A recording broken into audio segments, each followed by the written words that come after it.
당신의 새로운 비상을 응원합니다. 지름길 법무법인 임민경입니다. 안녕하세요. 지름길 법무법인 강지윤 변호사입니다. 오늘은 정말 많은 분들이 궁금해하시는 주제죠. 내가 받은 인가결정이 혹시 조건부 인가인지 어디서 확인하나요? 라는 질문입니다. 회생 인가결정을 받았는데 이게 조건부 인가인지 아닌지 어떻게 알 수 있나요? 변제 계획안에 적힌 문구를 확인하셔야 됩니다. 특히 변제 계획안에 쭉 있는데 그 밑에 기타 사항의 문구 기재에 조건부 인가 문구가 들어가 있는 경우가 많습니다. 예를 들어 이런 건데요. 소득 또는 재산의 변동이 있을 경우 이를 즉시 법원에 보고해야 하며 변제 계획안도 이에 따라 변경할 수 있다.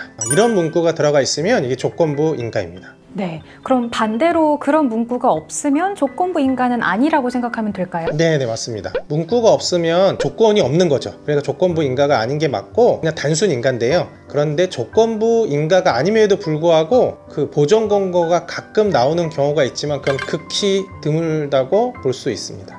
그래서 기타 사항 10항에 이직 등 직장을 옮긴 경우, 그리고 소득이 변동된 경우, 재산 목록 제출 의무 등의 문구가 있으면 이건 조건부 인가라고 보셔야 합니다. 그렇다면 조건부 인가를 받으신 분들은 일반 인가랑 비교했을 때 뭐가 많이 다를까요? 조건부 인가가 나온 취지를 좀 생각하면 되는데요. 회생 신청 당시에 막 최근 취업을 했다든지 또는 신청 직전에 소득이 급격히 감소하였든지 그러면 법원이 보기에 더 소득을 얻을 수 있고 더 변제금을 많이 낼 수 있는데 이 사람은 뭔가 인위적으로 소득을 줄여서 조금 내려고 하는구나 라는 그 법원이 의심을 할 수가 있고요. 이제 그런 사항들이 있을 경우에 법원이 한번 확인을 하고자 하는 그런 취지입니다. 그러니까 소득이 나중에 늘어나느냐 그걸 확인하고자 하는 취지니까 그 취지에 비추어 보면 인가결정 후에 법원에 정해진 기간에 주기적으로 이제 신고를 하고요. 신고했을 때 신청 당시보다 많이 증가했다고 하면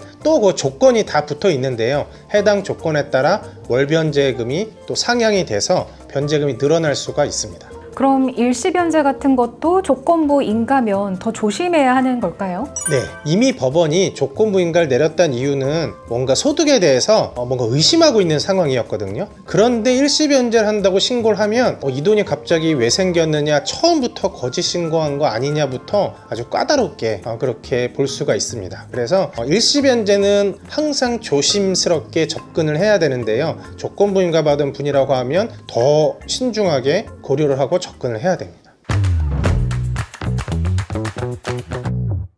네, 오늘은 회생인가 받은 분들이 꼭 체크하셔야 할 조건부 인가 여부 확인법에 대해 함께 알아봤습니다. 저희 영상 고정 댓글란에 있는 3분 개인회생 무료 진단 링크가 있으니까요. 지금 클릭하셔서 진단 꼭 한번 받아보시길 바랍니다. 오늘 영상 도움이 되셨다면 구독, 좋아요, 댓글과 알림 설정까지 부탁드립니다. 당당한 회생을 추구합니다. 감사합니다. 오늘 영상 도움이 되셨다면 구독 버튼 한 번씩 부탁드리고요. 도움되실 만한 추천 영상도 준비했으니까 많은 시청 부탁드립니다. 안녕!